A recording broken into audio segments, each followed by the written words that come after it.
risque. Alors, je vais commencer pour ceux qui ne connaissent pas Serena, par vous présenter Serena. Donc, Serena, on a un fonds de capital risque qui a une quinzaine d'années. On a une particularité, c'est qu'on a été créé par 3 anciens entrepreneurs qui ont, entre guillemets, créé le VC qu'ils auraient rêvé avoir quand ils étaient entrepreneurs. Et on est aujourd'hui quasiment tous les partenaires des anciens entrepreneurs. Et donc, on a vraiment cette volonté d'aider au maximum les startups qu'on finance. On pense que apporter de l'argent n'est pas suffisant et que finalement, le VC doit travailler pour l'entrepreneur, l'aider à créer de la valeur et l'aider, entre autres, on va le voir, à trouver son product market fit. Et pour faire cela, en fait, on a organisé avec 2 équipes, une équipe un peu traditionnelle, ce qu'on appelle chez nous les investing partners, qui sont les partenaires qui vont rencontrer les entrepreneurs au démarrage, analyser leur marché, décider ou pas de la thèse d'investissement, pousser l'investissement auprès du comité des partenaires et ensuite siéger au board pour construire l'equity story, ce qui est assez classique. Mais on a une deuxième équipe avec des operating partners qui sont donc tous des anciens entrepreneurs qui ont récemment, on va dire, arrêté d'être entrepreneurs ou qui continuent à l'être de manière un petit peu plus distante avec des jobs de chairman ou d'executive chairman et qui siègent à pas mal de boards. Et là, l'idée de notre rôle à nous, c'est d'intervenir une fois qu'on a investi pour aider dans la capacité à exécuter parce qu'on est convaincu que le succès d'une startup, c'est 2 composantes. Bien sûr, une bonne stratégie, un bon financement, mais une bonne exécution et une bonne capacité à exécuter opérationnellement. Serena, je l'ai dit, ça a 15 ans, c'est à peu près 700 millions d'euros sous gestion. On intervient à différents stades, le pré-seed, le seed, série A, série B, avec des thématiques assez larges, software, marketplace, fintech, beaucoup de fintech, medtech, et également, on lance un fonds impact sur toutes ces problématiques-là. Et on a un gros ADN sur la partie data et IA, notamment, on a financé une licorne que vous connaissez peut-être déjà, qui s'appelle DataIQ, qui a un très gros succès créé par des entrepreneurs français. On a également financé des sociétés comme La Fourchette, comme Malte, comme Aramis, Auto, pour ne citer que les plus connus.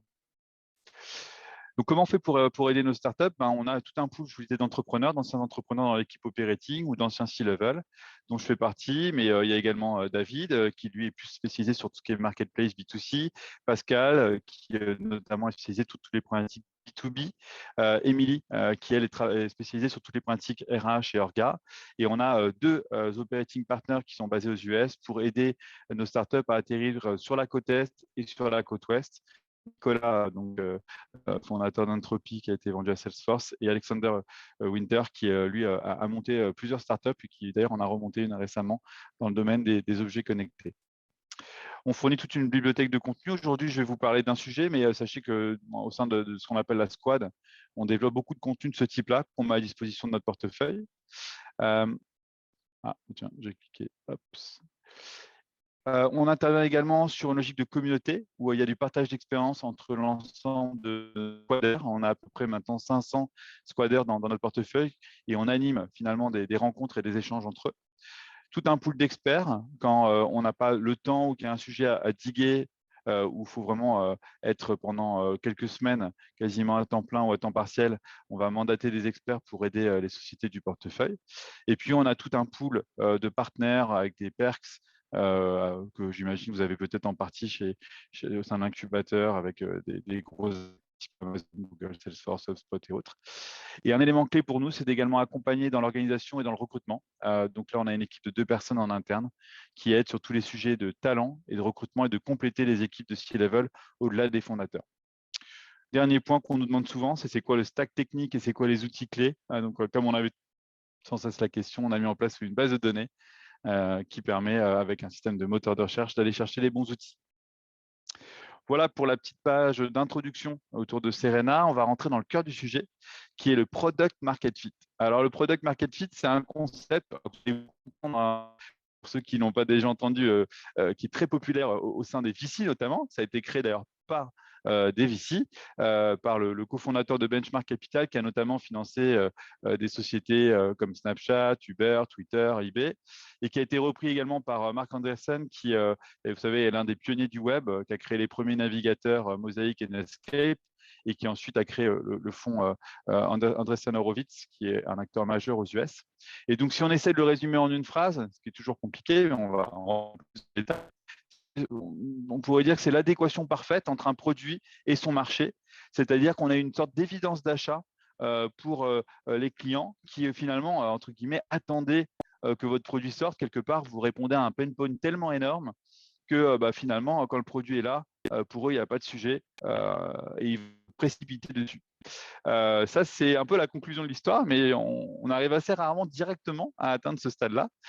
Et donc, on va voir comment on peut itérer pour finalement l'atteindre et le mesurer. Alors, les composants du product market fit, bien évidemment, c'est d'abord un produit qui est constitué de fonctionnalités clés, évidemment. C'est une cible, on va revenir là-dessus, notamment au démarrage, qui va évoluer dans le temps, hein. La cible de départ n'est pas forcément la cible finale, mais c'est une cible qui comprend et qui perçoit aisément la valeur ajoutée de votre produit. Ces fonctionnalités, finalement, vont construire un scénario d'usage qui était hyper attendu et une réponse à un pain point très, très fort que je vais qualifier de besoin désespéré. Ça, j'aimerais insister là-dessus. Souvent, les entrepreneurs sont conscients de cette logique de pain point, mais il y a vraiment une graduation dans les niveaux de pain point et on peut avoir finalement une souffrance qui est suffisamment modérée pour qu'on n'ait pas envie de changer. Et pour finalement atteindre son product market fit, il faut qu'on ait une souffrance tellement importante qu'on a envie de changer et on a envie de bouger, on a envie d'aller chercher un produit innovant créé par une nouvelle société qui n'a pas forcément un énorme historique. Et ça, c'est important de le mesurer. Hein. Quand vous échangez, notamment one-one dans vos questionnaires de discovery avec des futurs clients ou prospects potentiels, c'est important de mesurer l'importance du pain point. Une des manières notamment de le faire, normalement, quand on a un pain point qui est très, très fort, on a cherché des solutions alternatives déjà. On a déjà bricolé des choses. Si on n'a absolument rien fait, c'est que ce n'est pas un pain point qui est super fort. Le comment, le modèle économique. Donc, une fois qu'on a construit son produit pour sa bonne cible, il faut quand même avoir un modèle économique qui soit aligné avec la valeur qui est perçue. Et donc, il y a un partage de valeur entre guillemets entre le coût et le ROI qui soit acceptable.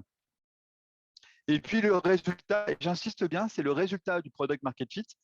Et c'est d'ailleurs une des difficultés qu'on a, c'est qu'une fois qu'on l'a atteint, on a une énorme satisfaction et du coup, ça génère un énorme effet de recommandation, de viralité, de bouche à oreille. Mais ça, c'est uniquement une fois qu'on l'a atteint. Et aujourd'hui, ce que je vais essayer de traiter avec vous, c'est justement le chemin pour l'atteindre. Et une fois qu'on l'a eu, finalement, c'est facile, on va voir, on le constate, c'est très agréable d'ailleurs, c'est un état de grande satisfaction qui génère d'autres problèmes, des problèmes de scaling, d'organisation, d'hypercroissance, mais on le sait qu'on l'a. La question, c'est, au démarrage, on ne l'a pas, et comment on va itérer pour pouvoir l'atteindre.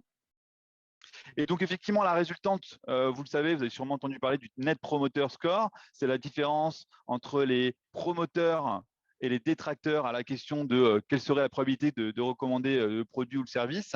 Ce NPS supérieur à 40, qui est finalement le Graal qu'on cherche tous en termes de viralité de bouche à oreille, on l'atteint une fois qu'on a le bon PMF. Et ça ne peut donc pas être l'indicateur qui va mesurer votre progression. Ce n'est pas le meilleur indicateur pour mesurer la progression parce qu'il ne va pas vous permettre notamment de pouvoir itérer et de comprendre comment améliorer les choses. Et donc, on va voir comment on peut créer un autre indicateur. C'est l'un des problèmes que j'ai évoqué tout à l'heure, c'est qu'on sait finalement qu'on a atteint son PMF une fois qu'on l'a réalisé. Donc, c'est quoi l'état du PMF réalisé? C'est vos clients finalement achètent votre produit très rapidement. Notamment en B2B, les cycles de vente sont raccourcis. Vous avez un taux de win rate qui est super important. Votre usage de votre solution, une fois que vous l'avez vendu, est excellent. Vous avez des taux assez spectaculaires et en très forte progression. Vous avez finalement des couvertures presse et médias qui viennent à vous sans que vous ayez besoin de les solliciter parce que le bouche-oreille s'est mis en place. Et j'ai envie de dire pareil pour le financement.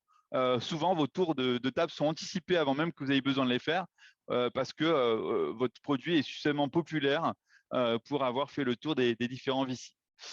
D'autre côté, quand votre PMF n'est pas atteint, ce que vous constatez, c'est que vos clients ne tirent pas la valeur attendue de votre produit. Ça veut dire que des tests d'époque, votre taux de churn sont élevés.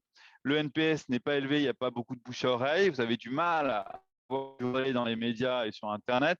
Votre usage ne progresse pas, voire peut décroître avec des churns importants.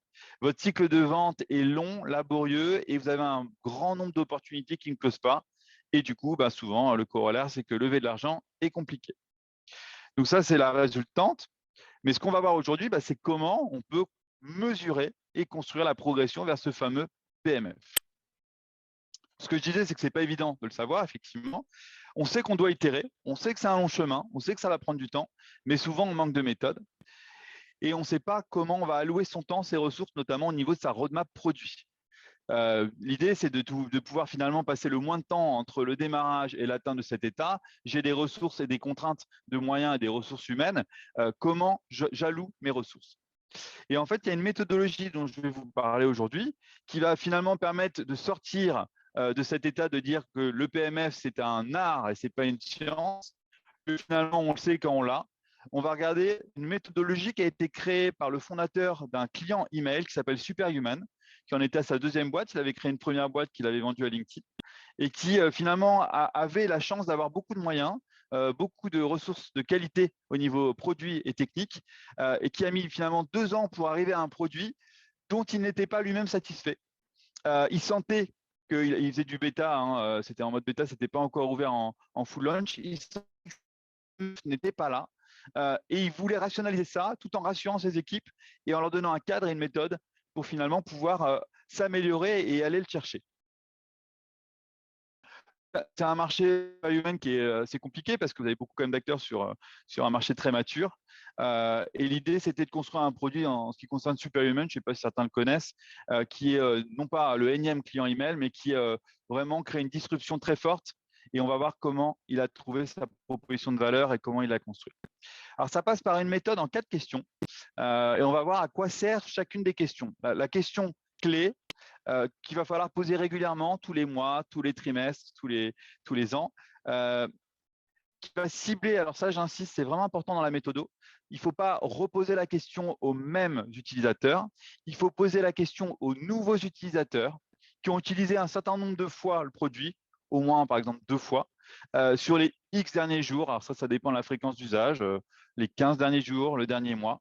Et une fois que vous l'avez sondé, à ce moment-là, vous ne les ressondez plus pour ne pas biaiser l'indicateur, puisqu'on a des benchmarks selon cette méthode et ça vous permettra de vous comparer par rapport à des chiffres que je vais vous donner. Donc la question, c'est quel serait votre sentiment si notre service disparaissait demain? Donc on parle à des utilisateurs qui ont expérimenté votre solution, que ce soit en bêta, en pré-launch, qui ont expérimenté plusieurs fois votre solution de manière récente, et on leur demande qu'est-ce qui se passerait si demain on arrêtait. Est-ce que vous seriez très déçu, plutôt déçu ou pas vraiment déçu? Ça va être très structurant, on va voir d'analyser les réponses à ces différentes questions.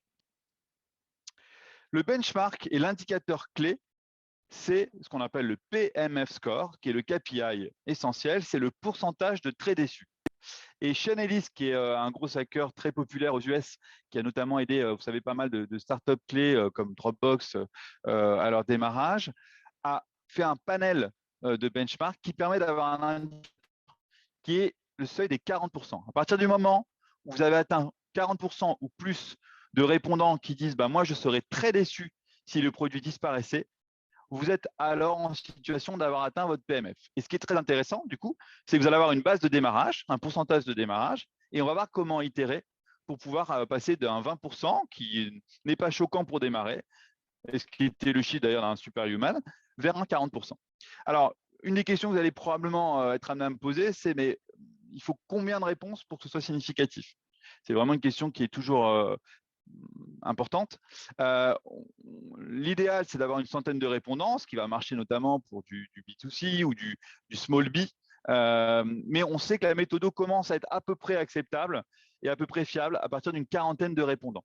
Donc, ça veut dire que vous pouvez commencer.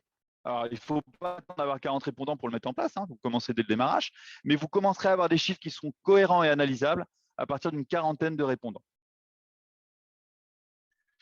Alors ensuite, la méthode ne s'arrête pas à cette unique question, puisque l'objectif, c'est, on l'a dit, de pouvoir itérer et de construire sa roadmap pour améliorer cet indicateur. Il va falloir collecter d'autres data. 3 questions essentielles que je vais vous présenter et on va voir comment on les utilise. Deuxième question, c'est qui sont selon vous les personnes qui tiraient le plus avantage de notre service ou de notre produit? Troisième question, quel est selon vous le bénéfice essentiel de notre service ou de notre produit? Et comment pourrions-nous améliorer notre service pour vous? Alors, à quoi servent ces questions et comment on va l'utiliser? Ces 3 questions, servent, une fois qu'on a fait le diagnostic de où on en est au niveau de notre PMF score, de pouvoir améliorer son PMF score. La première étape pour pouvoir améliorer son PMF score, c'est de se dire que sur le segment des très déçus, on va essayer de trouver ces early adopters type, ce qu'on appelle les high expectation consumers, en segmentant les résultats. Donc, si je prends l'exemple, voilà, c'est le démarrage des résultats de Superhuman.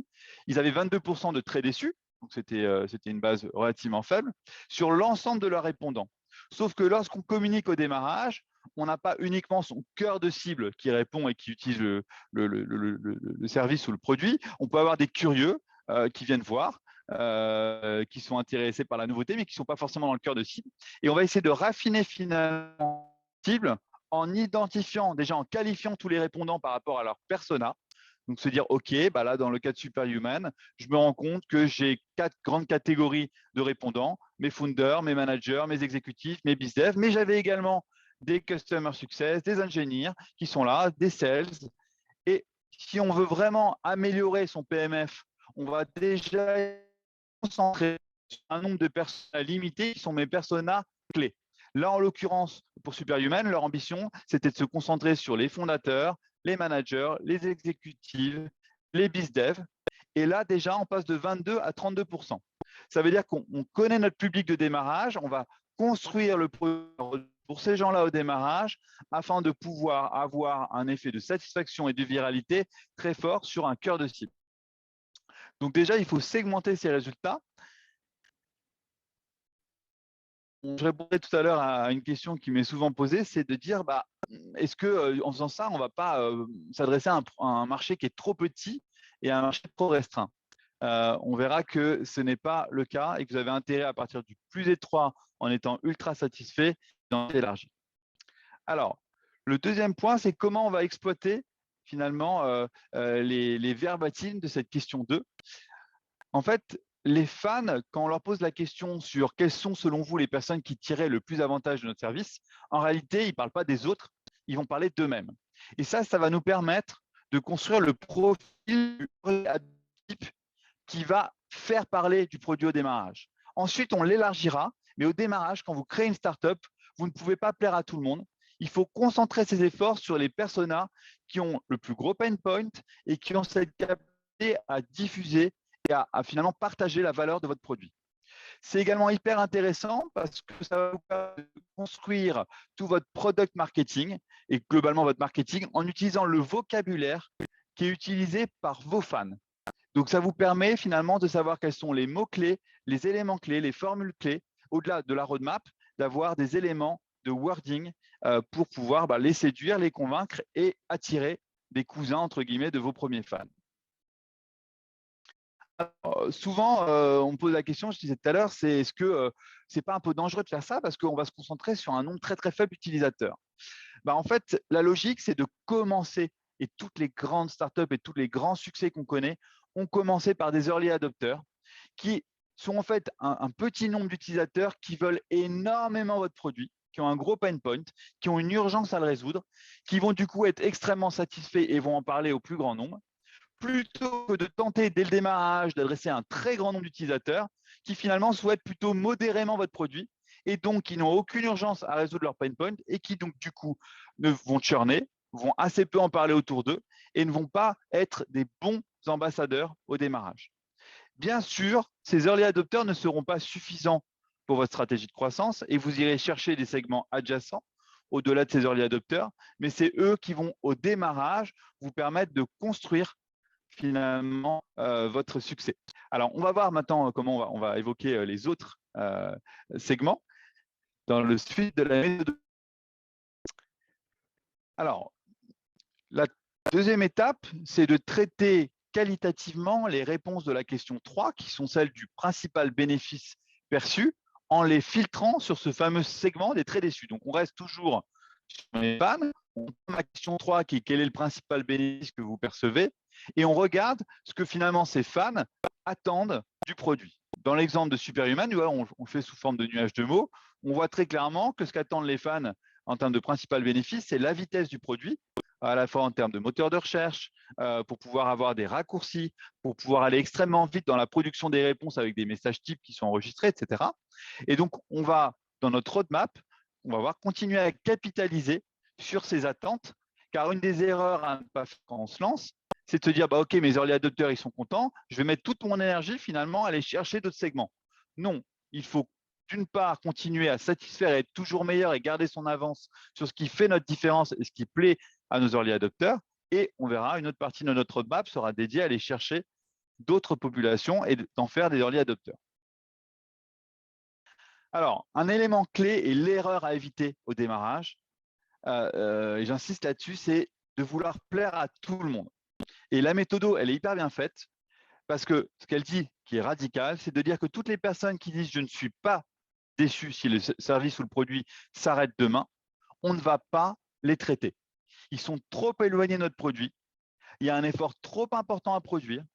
Ça demanderait de créer des fonctionnalités qui sont perturbantes par rapport à ce qu'attendent déjà nos fans et ceux qui en sont pas loin. Il y a un risque fort de défocus et on ne peut pas plaire à tout le monde. C'est vrai en général et c'est particulièrement vrai au démarrage où on a des ressources limitées et qu'on doit se concentrer donc pour satisfaire un faible nombre finalement de populations avec un maximum d'impact et de satisfaction. Et alors, comment on fait quand même pour avoir du volume et comment on fait finalement pour remonter son score, sachant qu'on a déjà des gens qui sont très satisfaits.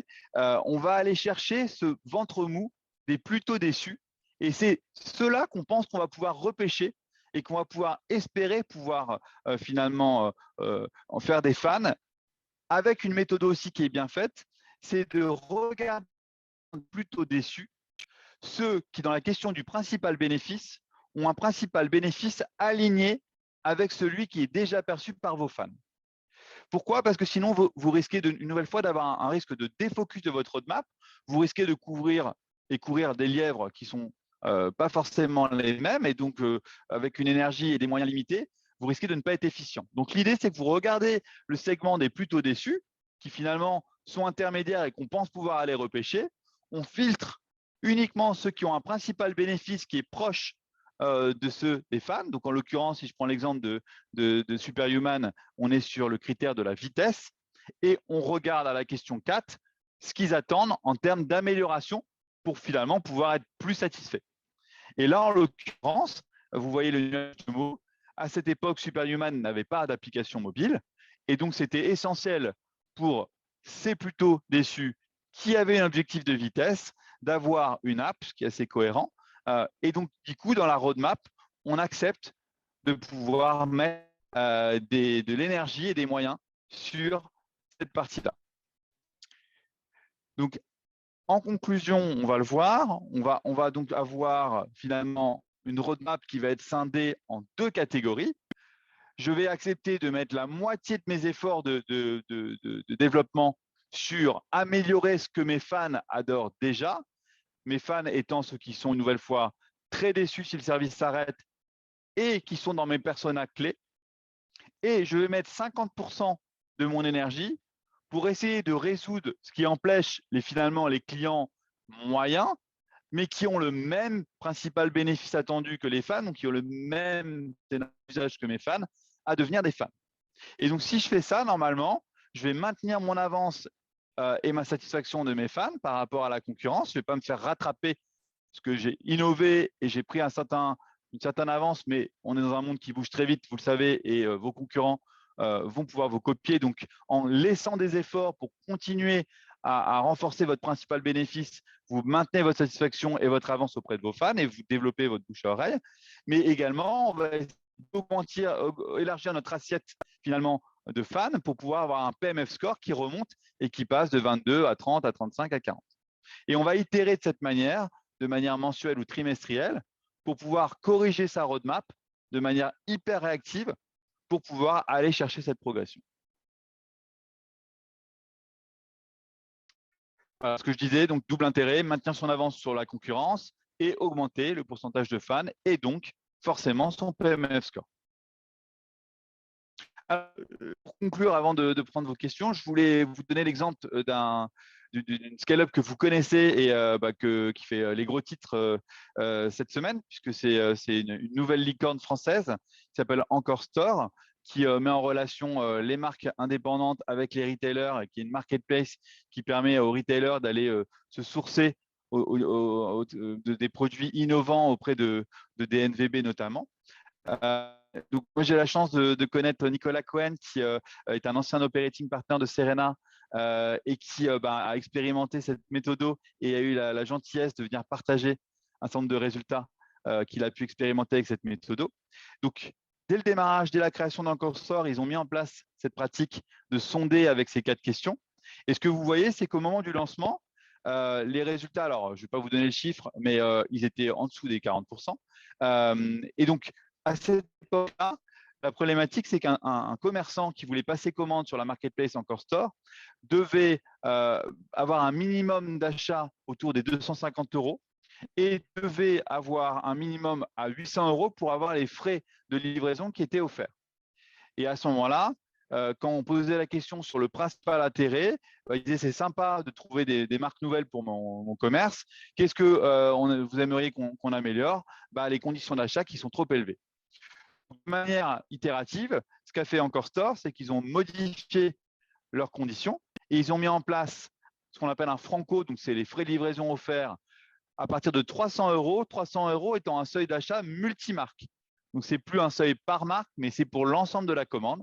Et par marque, un seuil qui a été abaissé à une quantité de 100 € pour pouvoir commander. Donc, des seuils beaucoup plus faibles. Et là-dessus, Encore Store a accepté au démarrage de financer ces frais de livraison si jamais on n'était pas à des seuils qui étaient pris en charge par les fournisseurs. Ce que vous voyez, c'est qu'en l'espace de quelques mois, on a un PMF qui a été multiplié par 2,5 pour aller dépasser les 40%. Et donc, quand on pose les mêmes questions sur l'intérêt principal aux clients, toujours trouver des bonnes marques, mais à des conditions d'achat qui sont excellentes.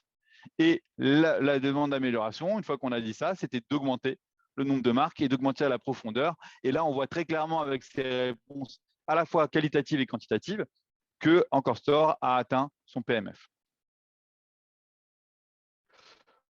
Voilà, je vous ai mis 3 liens si vous souhaitez approfondir la méthode avant de prendre vos questions, qui vous permettent de… alors, il y en a un qui est vachement bien, qui va vous permettre vraiment, le dernier, de rédiger vos questionnaires, vos typeforms, d'avoir même une première méthodologie d'analyse des résultats. Donc, c'est un guide très, très opérationnel. Et puis, sur les 2 premiers, vous verrez les retours d'expérience sur comment a été construite la méthode, que je vous ai bien sûr résumé, mais si vous voulez aller plus loin, il y a un peu plus d'informations.